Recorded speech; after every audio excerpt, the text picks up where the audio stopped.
First, allow me to make some introductory remarks while people get on the line with their questions. The good news is the federal government is open for business today. Late last week, Congress completed the fiscal year 2017 appropriations cycle, approving the final 11 government funding bills and preventing a government shutdown. As chairman of the House Appropriations Committee, I brought a bipartisan compromise package before the full House that increased our national security and defense and border protection, boosted funding for such agencies as the National Institutes of Health, the FBI, DEA, and provided monies to battle the opioid epidemic, among many other critical programs, and the bill passed. Last Thursday's package also contained some good news specifically for New Jersey. We were able to include extra funding, $75 million for the Amtrak Gateway Project commuter tunnel into New York City, and for rail safety projects, including the installation of positive train safety control systems. It is a top priority of New Jersey transit. And in the wake of a recent wave of anti-Semitic threats against synagogues and Jewish schools in New Jersey and around the nation, our appropriations bills increase funding for the nonprofit security grant program, which supports physical security enhancements to nonprofit and faith-based organizations. The House and Senate also approved $10 million for land conservation partnership projects and open space purchases from willing sellers in the Highlands region of northern New Jersey and 3 other states. This is a vital protection for a critical region which provides drinking water for millions. Congress's primary responsibility is to provide for a strong national defense and fund agencies and programs of the federal government, and the passage of this bill represents real progress. We're putting an end to an era of stopgap funding bills, and that is a big win for our troops serving at home and abroad, job creators, and the American people. Of course, there are other topics in the headlines these days. I know that some people want to discuss the American Health Care Act, passed by the House last week. Let me make a few extended comments because I know feelings are strong. I've heard from a lot of people. For over 6 years, I've been hearing the personal pleas of constituents that Obamacare is failing to make health care affordable for New Jersey families as they continue to face skyrocketing premiums and soaring deductibles. Further, because of the Affordable Care Act, many have lost access to their doctor of choice and have not been able to enroll in the insurance plan that fits their needs. In addition, Obamacare continues to wreak havoc in the job market.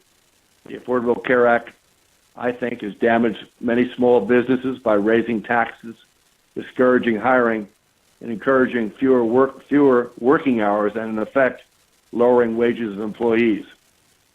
And Obamacare seems to be collapsing across the nation, with insurance companies playing the individual market in droves. Here in New Jersey, there's a strong prospect of having only one insurance provider, where before I think we had 5 or 6. Last week, I voted for an improved Health Care Act, legislation that takes steps to increase flexibility for individuals purchasing health coverage while ensuring vital safety nets remain for those who need them the most. Specifically, the new improved bill maintains protections for pre-existing conditions. I'll expand on that in a moment. It allows young people to stay on their parents' health insurance until age 26, and it maintains a ban on lifetime caps.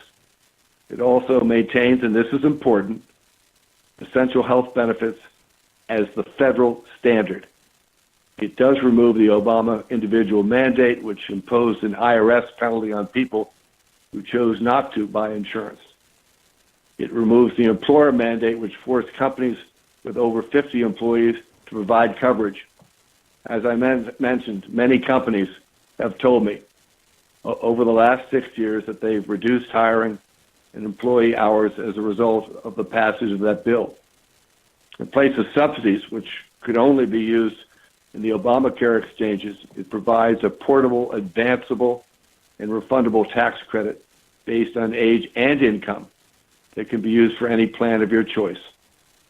It repeals the ACA's taxes like those on insurers, medical devices, and over-the-counter medications, which have been subsequently passed on to consumers, increasing the cost of health care.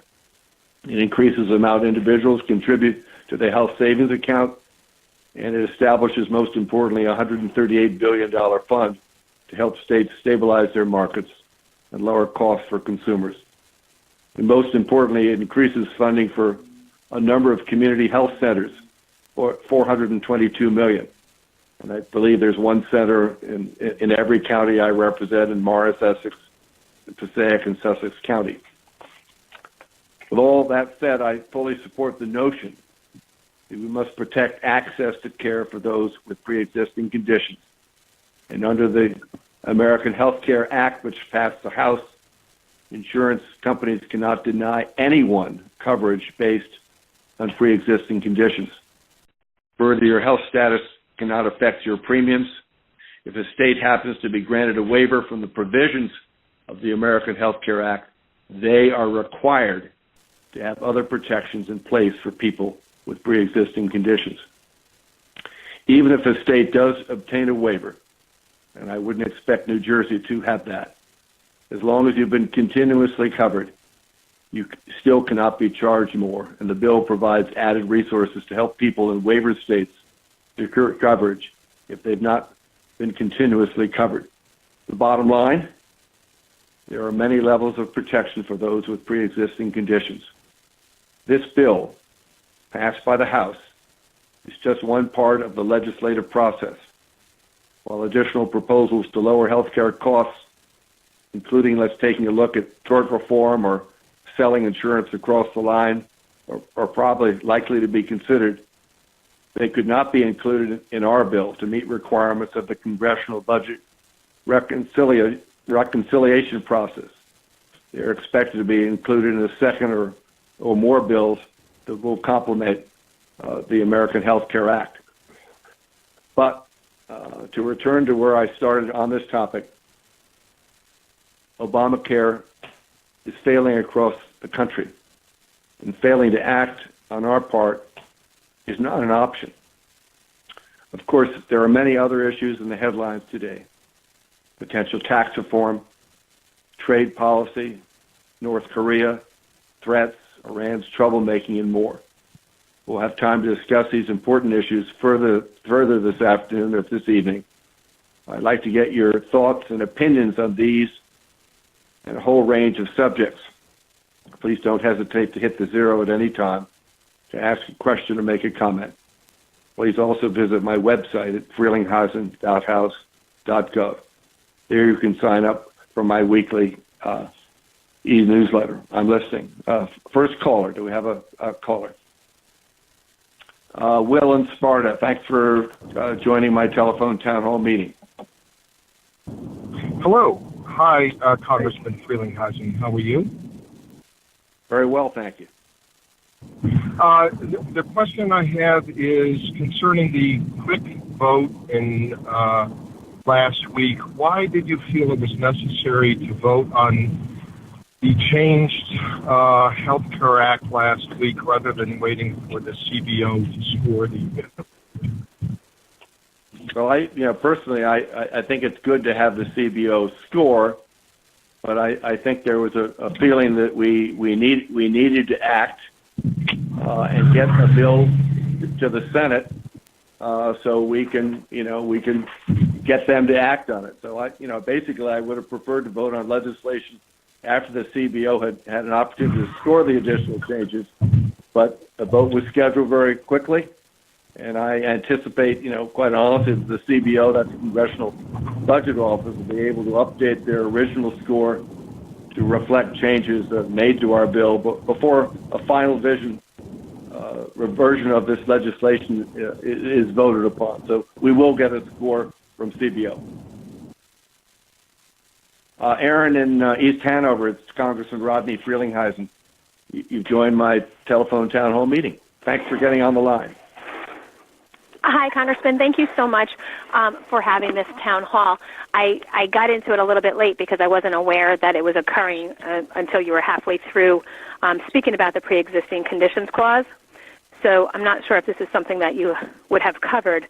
But I note that you indicate that the coverage is going to be available. But at what cost?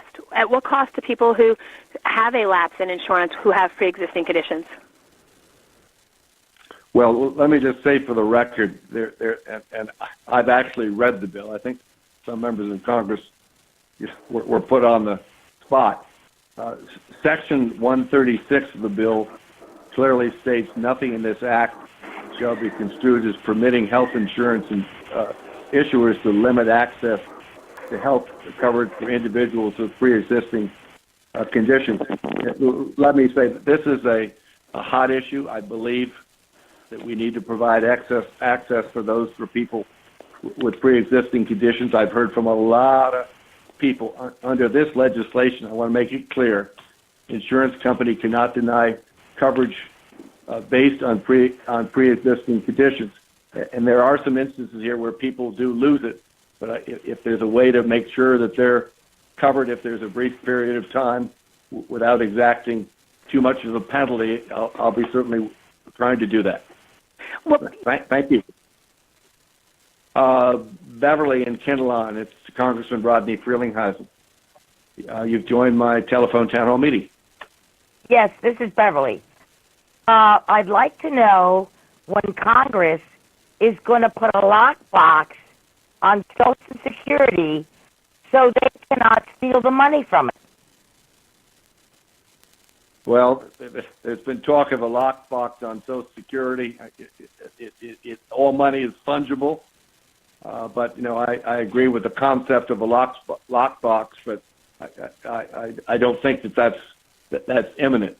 But we need obviously to take a look at who pays into Social Security. It's a special program, and there are people that tap into SSI under Social Security supplemental income that haven't been paid into it. So I think Congress needs to address those people who are benefiting from Social Security that haven't paid into it.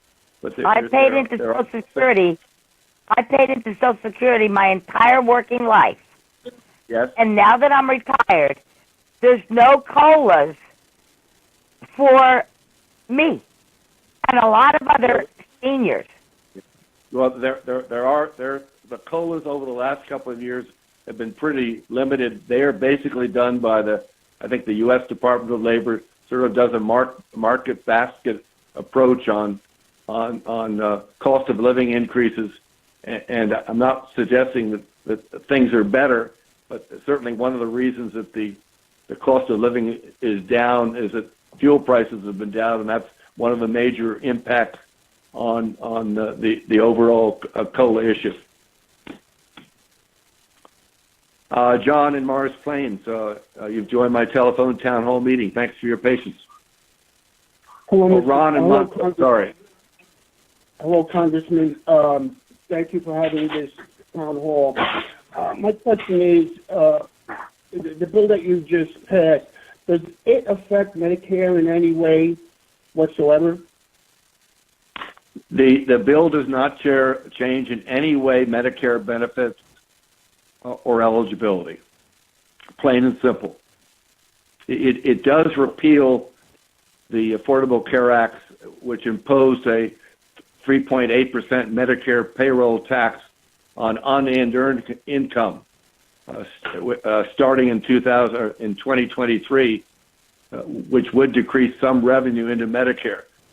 I can assure you that I support ensuring the Medicare trust viability, but I think it was important to provide relief from that tax that was placed on Medicare unearned income 6 years ago. But it does not change Medicare benefits or eligibility, even though people are suggesting it does. It does not. Pam and Randolph, it's Congressman Rodney Frelinghuysen. Thanks for joining my telephone town hall meeting. Hi, this is Pam from Randolph. Thank you. So my question, and I've heard sort of mixed things, and I've read mixed things. Was there a clause in this bill where Congress exempted themselves from the regulations that they're passing, or are they going to also be bound by what they give to the American public? Yeah, let me assure you that I belong to the Washington Exchange now under the existing law. I don't belong to any exchange here in New Jersey, and may I say I strongly believe that members of Congress and our staff must abide by the same laws as everyone else. There is an amended section which was put into this American Health Care Act, which would not apply to members of Congress, but we will be not exempt, both House and Senate members, from any provisions of the American Health Care Act. Should it become law, we'll be right in there with you. We're not going to have any exceptions. Members of Congress are not going to be the exceptions. We're not exempt. And they're definitely Yes. not exempt. Okay. They're definitely not exempt. Thank you. Aurora in Mendham, welcome. Thanks for getting on the line. It's Congressman Rodney Frelinghuysen. Well, hi. Aurora is visiting a mother in the hospital, and I'm her husband, Eli. Well, I'm sorry to hear that. I hope everything's all right. Well, yes, it's doing the best you can. Thank you very much, Congressman. The question that she would have would be basically is why is all this emphasis on fixing the Affordable Care Act and replacing it? Why don't you just fix it? And then how many more people in your constituents do you think are going to die from Republican health care compared to Obamacare? Well, we don't want anyone to die, I can assure you. And may I say that a lot of people die with Trump care. Well, I think that a lot of people have suggested that a similar situation would happen under Obamacare in terms of the death panels and things of that nature. I think it's important to save the healthcare system, which is failing, and we need to make sure that we have some insurers that are willing to provide health care. In New Jersey had 6 or 5 or 6, and now we have only 1, perhaps, and I guess that's Blue Cross Blue Shield. But no, we don't want anybody to die as a result of what we're doing. We've been very careful to make sure that would never happen. Virginia and Chatham, it's Congressman Rodney Frelinghuysen. You've joined my telephone town hall meeting. Yes, hello.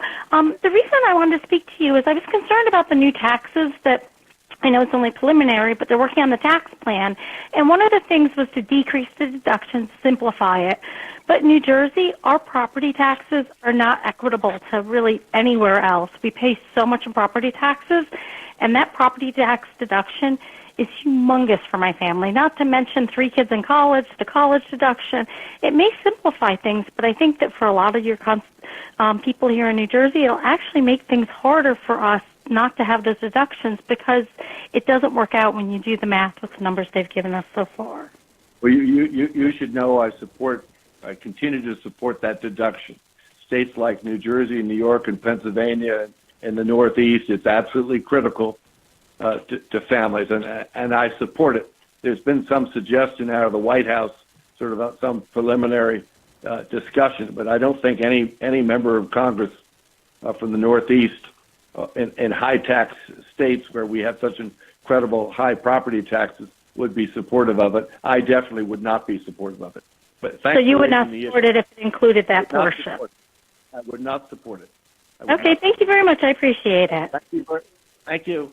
Leah in Denville, it's Congressman Rodney Frelinghuysen. You've joined my telephone town hall meeting. Thank you, Congressman Frelinghuysen. I'm very concerned about the Affordable Care Act, especially the pre-existing conditions portions of it. I don't understand why the bill was pushed through in such a hurry when you didn't even give the Congressional Budget Office an opportunity to review the cost completely. Now, I understand that it's very, very, very important to give the wealthiest people a major tax rate, something like $800 million, I believe. But my grandson is one of those sons of people who is going to be very poorly affected by the Pre-Existing Condition Act, there might be a time in his life when he's either not going to be able to get coverage for a condition that he's had since birth, or if the coverage is going to be so expensive that he's not going to be able to afford it. And I just wanted to know, what was the rush? Why couldn't the bill that I've heard you say that the Senate now has a chance to fix the problems with the bill, why didn't you people fix the bill before it went on the floor?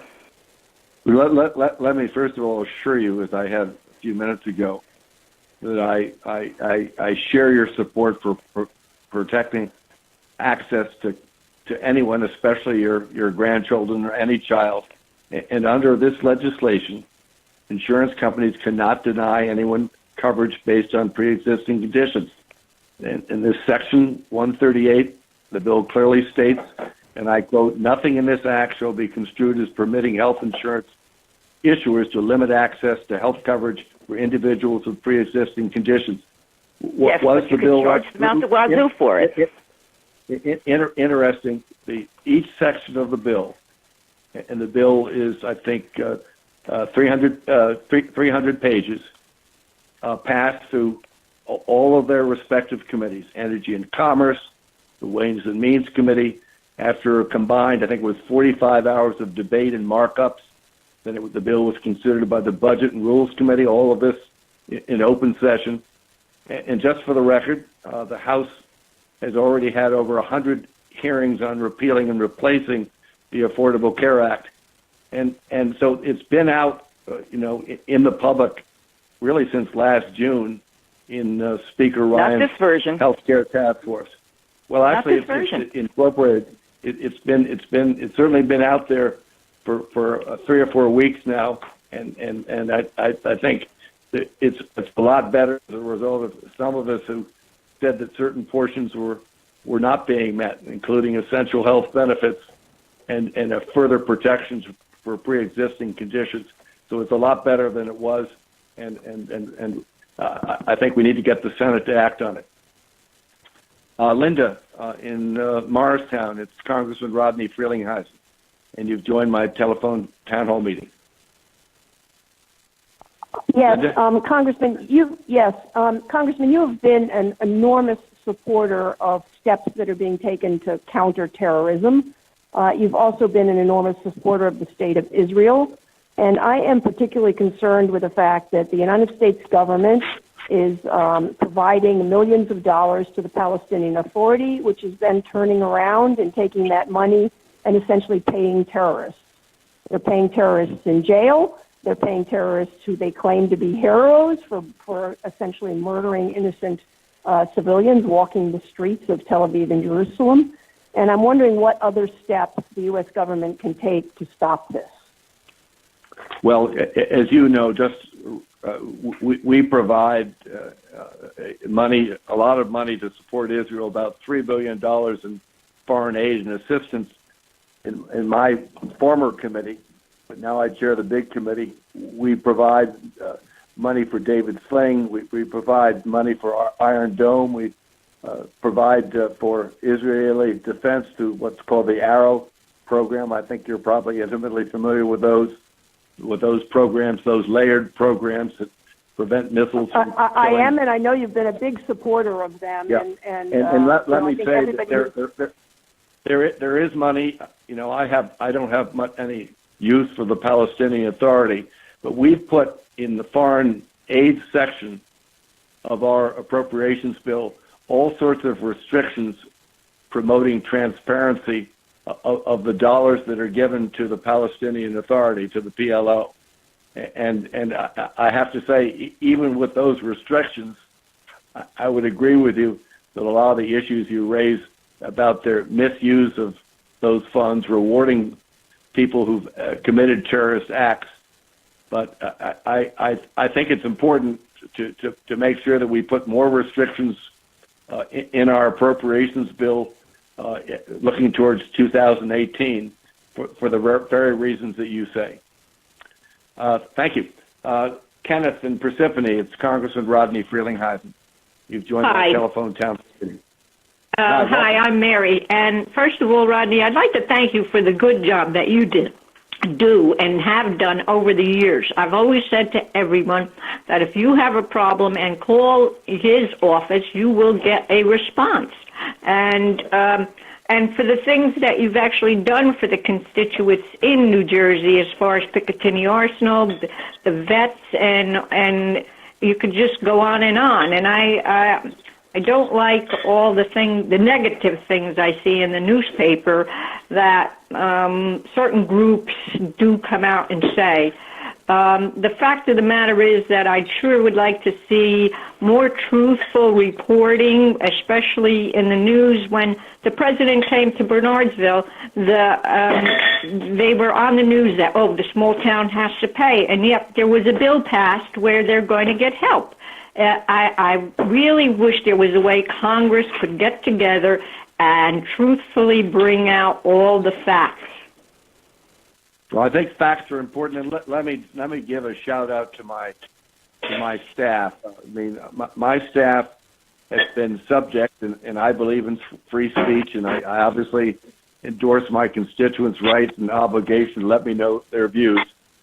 My office staff has been subject to a lot of phone calls from 8:30 in the morning to 5:30 at night. I just want to give them a lot of credit for their hard work and the courtesy they extend to all of our callers. We've been getting calls from around the country that are full of vitriol, a lot of anger, and I think people have the right to speak out, but I just want to, for people who've jammed our lines and made it difficult for us to meet our constituent needs, it would be nice for you to back off. I'm not suggesting that people don't have the right to speak and let their views be known, but some of this is highly orchestrated and it's unfortunate. I just want to credit my staff for the good work they do meeting the needs of constituents, and I thank you for raising the issue. Thank you very much. Yeah, because what you do for your constituents is very important, and people like that, you can't get problems out that you personally have. So I appreciate everything that your office does. Thank you. Okay, thank you. Thank you very much. Michael in Madison, it's Congressman Rodney Frelinghuysen. Yes. Yeah. Hi there. Yes, this is Mike, Congressman. I have a question on the Iran nuclear deal. My understanding is that I believe was passed in 2013, and in 10 years from that, 2023, Iran will be able to pursue a nuclear weapon. Yet I can remember like it was yesterday, 9/11, and it's been 15 years. The 10 years are going to go by very, very fast. What will we have accomplished by allowing Iran to just wait 10 years in order to pursue a nuclear weapon? Well, as you know, Congress has voiced its concern, and may I say it's bipartisan, about the Iranian deal that was, put together by President Obama's administration. We understand that the notion that Iran had some nuclear capability and desires, and they still have a desire to exterminate, do horrible things to both the state of Israel and the United States of America. So I didn't approve the deal, and we know that the Iranians are doing bad things in Syria.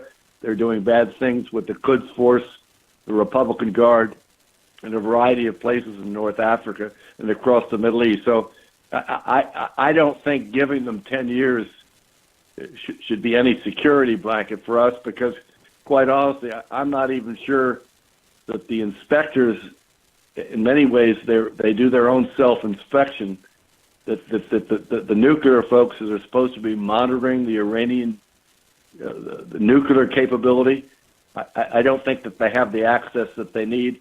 And furthermore, Iran continues to export terrorism. They are supporting Hezbollah across the board, both politically and militarily, with lots of money. So I have no trust in Iran, and I think in Congress, most members of Congress, Republicans and Democrats, sort of agree with me that this is the deal. That this is the deal that's given the Iranians a lot of money to do more bad things around the world and cause trouble and mayhem and promote terrorism. So I'm not happy about what we've done, and hopefully the new administration and Congress will continue to put more restrictions on Iran's capabilities, both potentially nuclear as well as conventional weapons. Thanks for bringing the issue up. Saul and Wayne, it's Congressman Rodney Frelinghuysen. Thank you for joining my telephone town hall meeting. Good day, Congressman. Yes, welcome. I hope you're well. Thank you. Thank you very much. My question to you is multifaceted. You said earlier today that there was a need to act, to get rid of the Affordable Care Act as quickly as possible for you to do something. And people have said that this thing was in a death spiral, which we can all know from looking at the news and reading everything else, that that's not truly the case. What this has really become, it seems to me, is a partisan event by both Democrats and Republicans to continue to treat the American people as if the two parties, the Republicans and the Democrats, were in a sporting competition of who's going to get the better end of it. The fact that you will not, and that your Republican Party nor the Democratic Party will sit down and do the American Health Care Act or any Health Care Act in a bipartisan effort proves that it will never work. It hasn't worked before under Obamacare, and it will not work under your plan as well. So at what point do you guys realize that you should sit down and figure out that you have to work for the American people? Because there are Democrats in your district and there are Republicans in your district, as there are in every place in the country. Well, let me say I agree with you. Actually, one of the criticisms of the passage of the Affordable Care Act 6 years ago was that it was 3,000 pages, and we'll figure out what we voted for after we vote for it, and it was done along partisan lines. Which is what this is being done. Yeah, and personally speaking, I should have hoped the leadership would have been meeting with the Democrats, because I do think that the system is failing, and just take a look at New Jersey. I mean, we're going from 5 or 6 healthcare providers in the Obama exchange I agree. down to 2, and Iowa has none. Yeah, we need to work as Republicans and Democrats together. I agree with you.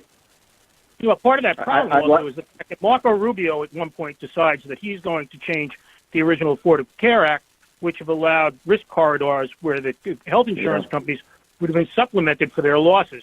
He decided to change that bill, which you guys voted for, therefore eliminating that provision, which eliminated the fact that these insurance providers would stay in a particular state, because you eliminated the idea, the money that would supplement them for the first 3 years.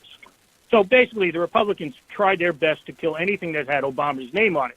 I mean, I'm a Republican. I don't really care one way or another. But understand something. You guys are going about this in a partisan way. Well, I think the bottom line is Republicans need, like Republicans and Democrats, like we did on the House Appropriations Committee, need to reach some agreement. We reached an agreement on a $1 trillion appropriations bill to keep the federal government open for the next 5 months. And I take a lot of pride that I work side by side with Democrats to make sure we keep the government open. We need to do that in 2018. We cannot, as Republicans, just pass all these appropriations bills. This has things to do with defense, border security, health care, National Institutes of Health, Centers for Disease Control, Meals on Wheels, federal nutrition. I mean, we can take a look at what the cost drivers are, but Republicans and Democrats need to work together.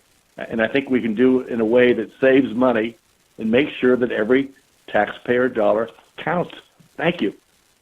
Michelle and Morris Plains, it's Congressman Rodney Frelinghuysen. Thanks for joining my telephone. Thank you very much. I appreciate you taking my call. The question that I have for you is regarding tort reform, and I wanted to know why tort reform is not part of the bill that was passed in order to address outlandish jury awards like the $115 million against Johnson & Johnson for talc. If we really want to address health care costs, why don't we have something in legislation that will cap awards like they do in other countries to bring down malpractice insurance, which will reduce costs by doctors, hospitals, and drug companies? Well, let me say I do support tort reform. I can't tell you why, but with this health care bill, in order to sort of get the bill moving and even if people don't like the direction in which we're going, there's something called reconciliation. And so the House and Senate have a system where you sort of deal with certain provisions. A provision I would have liked would have been addressed at the very type of tort reform and sort of lawsuit abuse you're talking about. But given the arcane rules of both the House and Senate, the type of bill that was designed did not afford the situation did not afford itself the ability to put in tort reform. But I think that needs to be a separate bill, and it needs to be maybe the second or third part of this overall ability to try to salvage our healthcare system from the last 6 years. But thank you for raising the issue. Clara in Morris Plains, it's Congressman Rodney Frelinghuysen. Hello, Congressman. I'd like to bring up a totally different topic. I just heard on NPR today a piece called Poverty, Politics, and Profit. And it turned out that they examined housing programs to see whether they're working. And I was shocked to find out that people have been practicing fraud on a huge level, that there hasn't been any strong oversight, and only apparently Senator Grassley of Iowa is one of the few looking into the program. So I'm asking you, do you know what I'm talking about? I haven't seen the NPR program, but I have to say in our backyard, we have a number of housing authorities in both Sussex, Morris, Passaic, and Essex counties, and I can speak for the ones in western Essex because I know the directors of those programs. In many cases, they are housing programs for senior citizens on fixed income. Some of it is what we call Section 8. I've been very much involved with making sure that not only do we look after older Americans who need affordable housing, but we also need to look after those with a variety of disabilities, whether it may be developmental disabilities or mental illness. So there may be some instances that are sort of in some of our major cities, but through my interaction with, let's say, the Madison Housing Authority that does a lot of affordable housing programs in Morris County, Lou Riccio, I know there's some good people in West Essex as well as in Essex County and Passaic County. I haven't heard of any cited corruption or mismanagement, but I'll take a look at that NPR program, and if you leave your name on the telephone message machine at 973-984-0711, I will view the program and get back to you. But in our neck of the woods, 973-984 0711. Thank you.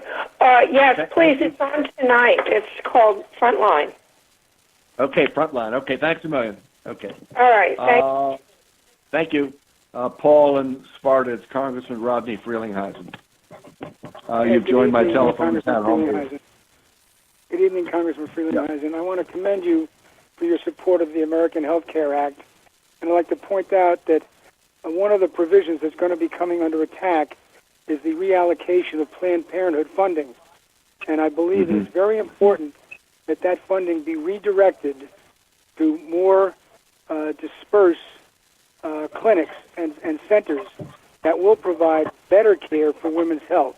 For example, they do provide prenatal care, they do provide mammograms, and they do not sell body parts. So I urge you, when this part comes under attack, that you stand fast and realize that dispersing that money to more rural locations will help more women gain the benefit of it. So thank you for support, and I appreciate your efforts.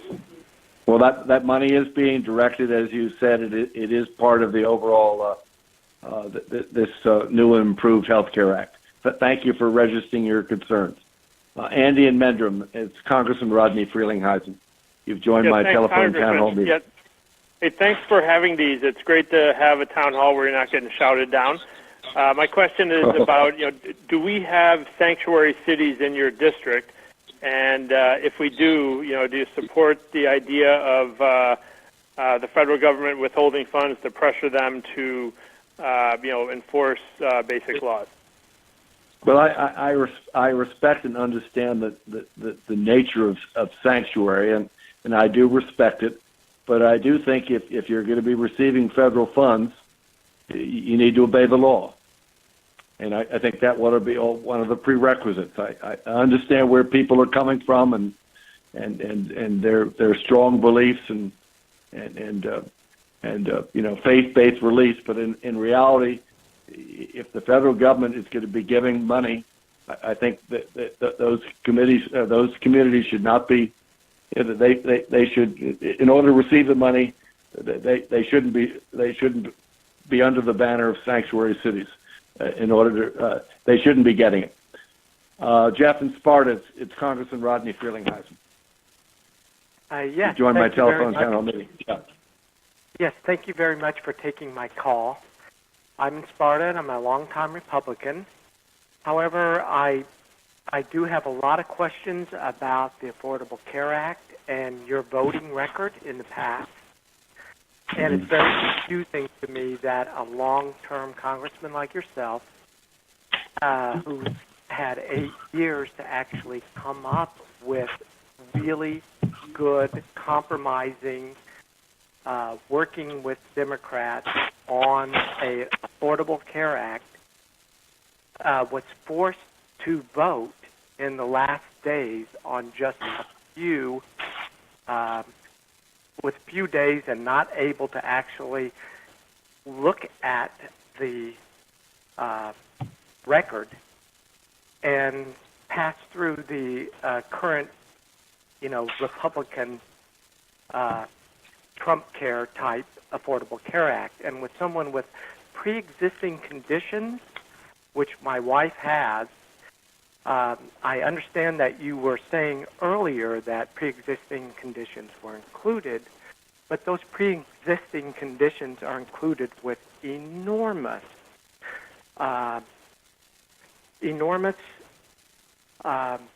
additional funds that have to be put into that to be able to afford it. We put more for 30 years, and every year it's been going up almost 20%, despite of what you call Obamacare. So this, okay. First of all, your wife has a pre-existing condition, and I just want to say for the record, Section 136 of the bill clearly states nothing in this act shall be construed as permitting health insurers to limit access to health coverage for individuals with pre-existing conditions. I think I'm supporting a bill that provides, for pre-existing conditions. Under our legislation, insurance companies cannot deny coverage. Cost prohibitive. Cost prohibitive. I cannot afford to buy a yacht. I just can't. I'm able to buy a yacht. It's there, but I cannot afford a yacht. I have to be able to cover my wife. I agree with you, and I think what we've passed, and certainly there'll be some improvements from the Senate, will allow you to continue to support your wife and look after her. Thanks for getting on the line. In Rockaway, it's Congressman Rodney Frelinghuysen.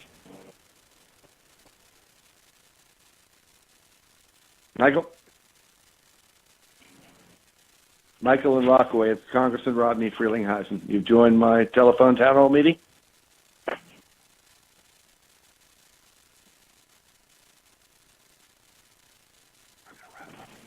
Lisa in Mendham, it's Congressman Rodney Frelinghuysen. You've joined my telephone town hall meeting. Hi, Congressman. I was initially going to ask you about the new Affordable Care Act, but I know you've answered this question several times. While I was waiting, I see that President Trump has fired FBI Director Comey, and I wanted to know what Congress is going to do to. I know this is not your area, but what they're going to do to hold Trump accountable for his potentially breaking the law and dealing with Russia. Well, certainly there's been some people have suggested he's broke the law. No, I've never met Director Comey, and now I just heard through the wire service that he's been fired. I always Right, that happened while we've been on this call. Right. Yeah, I mean, he had the reputation. I've never met him. He had the reputation, like his predecessor, Robert Mueller, of being sort of a straight arrow guy. But I know he just testified before the Senate about, I think what he felt was that he felt a little bit about nauseous about his involvement, making a variety of comments on Secretary Clinton's emails and that whole episode of being. But I do think he was an honorable man and represents an amazing department. But I was surprised that he's gone. But in this business, I guess nothing is too surprising. But thanks for getting on the line. Yes, Mike in Persephone. It's Congressman Rodney Frelinghuysen. Thanks for joining my telephone town hall meeting. Hello, Rodney. Hey. The Pure family has always supported you. We will always continue to support you. Just a couple of comments I would like to make, observations, if I may. Yeah. One of your previous callers talked about the tort reform. My answer to her would have been, as long as the majority of politicians in Washington are lawyers, we will never see tort reform.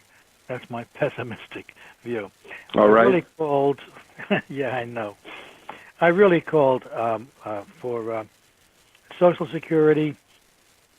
Now, Washington put no money into Social Security. I paid into it for 60 years, along with my employers.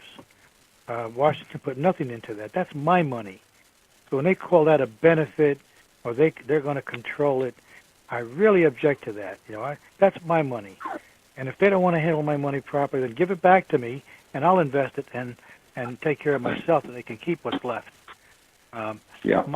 Social Security, Mike. Social Security is unlike other entitlements because, by and large, I hate the word. Rodney, forgive me. I hate the word entitlement. That's not an entitlement. It's not an entitlement. That is our money. It's something people have paid into. It's different. It's different than Medicaid and Medicare. Exactly. It's different. Exactly. Special. We paid in. That's our money. We paid that money for all of our lives. Absolutely. So we need to protect and preserve it. We need to make sure that the only people who draw from Social Security, Mike, are people that have paid into it. One of the problems is over the years, people have been taking money out of Social Security. Oftentimes, people who are recent immigrants, depending on their age, have been able to qualify for Social Security. I think we need to take a look at that. But thank you, Mike. Appreciate your being on the line. Robert in Denville. It's Congressman Rodney Frelinghuysen. Yeah, hello, Rodney. I want you to know I still have your sign up. They were stealing them during the election. All right. Property tax deduction, very important because I have no mortgage. I worked my entire life. And I also have a small farm that's not farmland assessed. So I have a lot of property tax. And if I lose it, I'm going to just go under. Well, I support keeping that deduction. I did tell people earlier on the call that it's important to a high tax state like us, especially given our property taxes, that we continue that deduction. So I think you'll find most members of Congress, I would assume from the Northeast and high property tax states, would continue to support that deduction. But thanks for getting on the line. Thank you very much for the good work. Thank you. Chris and Randolph, it's Congressman Rodney Frelinghuysen, and you've joined my telephone town hall meeting. Hi, Congressman. Thanks for doing this town hall meeting. I appreciate it. I always send you fun letters every once in a while to say hello and give you my opinion. Absolutely. I'm a small business owner. I have 4 partners. We're all owners, and we have a few employees. Our health care insurance is just out of control, and I'm not seeing enough good detail or good analysis of the new, proposed act how it's going to help small businesses. And I'll give you, for example, we pay family coverage at $1,922 a family for our health care a month, which, do the math, it's over $24,000 a year. We have lousy coverage, and it keeps going up every year, 8 to 10 to 12%.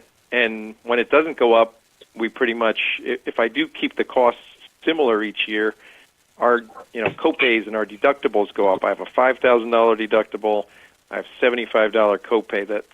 And there's really no choice. I can pick one lousy plan or another lousy plan as a small business, and it's just brutal. It's killing us, and I don't see a lot of change in the new AHCA. I don't see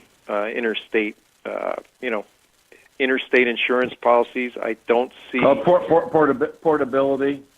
Yeah, I don't see a lot of changes to help the small business. I see a little bit of movement on HSAs, which I welcome, because in the past they said small businesses could have them, but if you were an owner, you couldn't, which made no sense to me. And I just feel like we're being left out in the cold. Yeah, you should know that I do support portability, being able to sell insurance across state lines. I think that would bring some costs.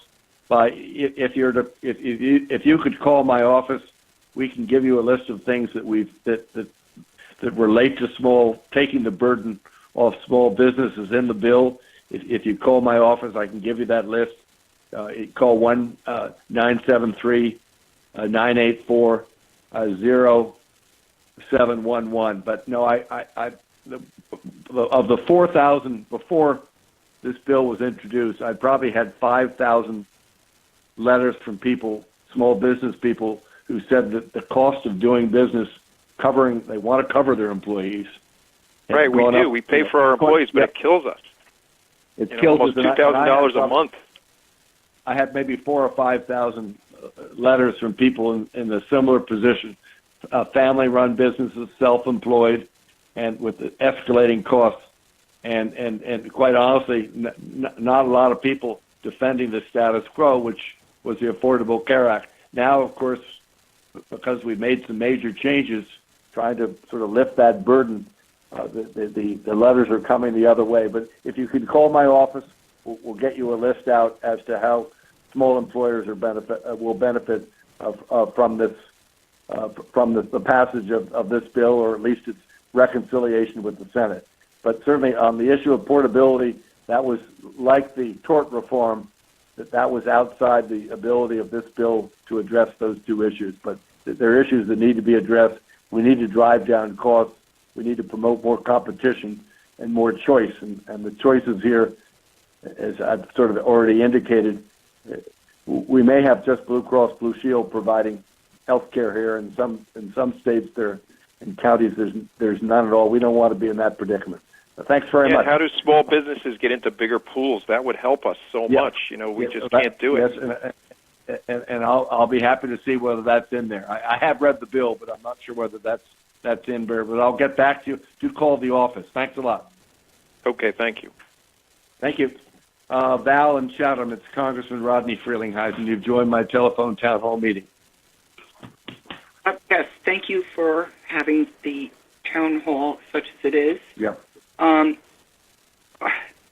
keep hearing you and other people in the call, some other people in the call, blaming Obamacare for some of the problems with existing health. And the fact is, most of them predated Obama even being elected president. None of that was addressed by Obamacare, and those perhaps are the flaws. But this Trump care thing you just voted for is even worse. And over the last 15, 20 years, where I see less and less coverage at higher and higher cost for myself, I am now in the age bracket where Trump care will charge me 5 times as much as a young, healthy person just because of my age, despite the fact that I am healthy. You don't seem to realize, none of you folks in D.C. seem to realize lie with Obamacare. It lies with these insurance companies who use my premium dollars to tell me stupid stuff like they won't approve the anesthesiologist to go along with a surgery. Mm-hmm. That's Blue Shield that did that. Yeah, I'm not defending Blue Cross Blue Shield. I don't think many people will, but I mean, okay. There were pledges made when Obamacare was passed that we'd be able to keep the plans they like, and I just want to make sure of what we're doing. We cover pre-existing conditions, and that New Jersey continues to have enhanced benefits, which are important to people of all ages. I think that's sort of why I've supported this new and improved bill, is because I have greater assurances that those two issues will be addressed. I think they're absolutely essential, and the system is failing, and for us not to step forward to do something, I think would be a great mistake. Timothy and Sparta, it's Congressman Rodney Frelinghuysen. You've joined my telephone town hall meeting. Good afternoon. Thank you for having this telephone town hall. I would love to see sometime where we could actually speak face-to-face and have the opportunity to be able to have a discussion about some of these different issues rather than just over the phone. But I do appreciate what you're doing. I want to echo the last caller's information as well regarding the Affordable Care Act and the problems that quite significantly predated that. Insurance companies have not been really on the side necessarily of the individuals for quite some time. I am a small business owner. I've had a business since the 90s, and year over year, prior to Obamacare ever coming into play, we had every year substantial increases on the order of 30, 40, 50% in our health insurance costs. So this is nothing new as far as the Affordable Care Act is concerned, or the new proposed health care law that you have actually voted for. And my concern is that we're not addressing the problem that is in play. The bill that you signed to approve had about a 17% approval rating. The Congressional Budget Office did not give any kind of a rating on the costs involved with this plan. I understand. Okay, I'm glad that you understand, but my concern is what can be done about this. You know, I think you point up over the last 20 years, insurance costs have escalated, and there was with the passage of the Affordable Care Act, there were certain things that the president pledged, and keeping your doctor if you liked it, and that there would be more doctors participating. I know plenty of doctors down in our neck of the woods that aren't participating because the level of reimbursement is so low. So, I mean, and let me say, on the insurance companies, I hear from a lot of families and a lot of small businesses that they're being denied coverage for all sorts of things. And we spent an enormous amount of time in our congressional office going to bat against insurance companies that are denying pretty important coverage. Thank you very much. It looks like we have time for one more question. After that, those remaining on the line will be transferred into voicemail, where you can ask questions and leave comments. You should know I listen to each message, but these telephone town hall meetings have had such great participation that I can assure you I've received dozens upon dozens of comments. And please know that your opinion is valuable to me. Just a reminder, if you'd like to receive my weekly e-newsletter, you can visit my website at frelinghuysen.house.gov. One last question from Genevieve in Morristown. Thanks for getting on the line. Hello. Hi. It's Rodney Frelinghuysen. You've joined my telephone town hall meeting. Yes, Congressman. This is George from Morris Township. I have a question related to the president's proposed tax bill at this point, not fully fleshed out, obviously, but concerned about the proposal to eliminate deductions for things such as real estate taxes, medical deductions, and so on, which New Jersey can be quite a bit, in spite of the fact that I'm against those. I'm against the loss of those deductions. I don't think that'll go anywhere, but we'll see. Yeah, I would be voting against it.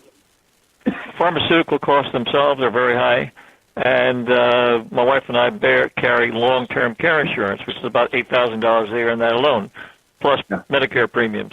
So all of those would be eliminated, and in spite of the fact of the standard deduction being doubled, there wouldn't be a fair swap.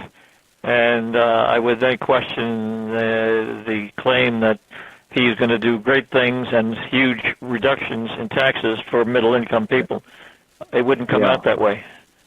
So I can assure you that what the president may propose, and may I say this respectfully, that what the president proposed in some of his, his what they call his skinny budget, and then he sort of, he before we even got through the appropriations process, he sort of rolled out a tax plan without, a lot of detail. And I say this respectfully: the president can propose whatever he wants. And even the Secretary of Treasury, Mnuchin, has been quoted as saying that he really couldn't promise that the middle-income people would not pay more. So there's some question in their minds as well, I'm sure, and this is the first blush approach on things. Well, I like the notion that the Secretary of Treasury has a degree of independence. I understand the issue of loyalty to the chief executive, but I think it's important for people to speak the truth to power and do it in a respectful way. I would hope that I support the tax bill, certainly reducing the tax on businesses, small businesses and large businesses. Those businesses would include pharmaceutical manufacturers, and hopefully the tremendous amount of additional profit they would gain would help them to reduce the cost of prescribed pharmaceutical drugs, which a lot of people, as you know, very well know, spend a lot of money on. Yeah, well, I'm certainly proud of our pharmaceutical base, but there's obviously been a focus on, executive salaries, which are, seem to be incredibly high. Yep. But I think our pharmaceutical base, and I've been, supporting the medical device and pharmaceutical base. I think they need to come to the table in a responsible way to make sure that some of the tax benefits they've sought and they've received help us reduce overall health care costs. So I would agree with you, and you can be darn sure that I'll be working on it. Thanks a million. As a reminder, I just want to thank everybody for getting on the phone this evening for my telephone town hall meeting. And if you have any questions, please leave your name and number. We'll get back to you in Morristown, my congressional office. It's 973-984-0711. Please call and give me any comments or concern, any materials we can send out to you on the new health care bill. And we'll get some more information, obviously, on the tax bill. But it's good to be talking with you and hearing from you. Thank you very much.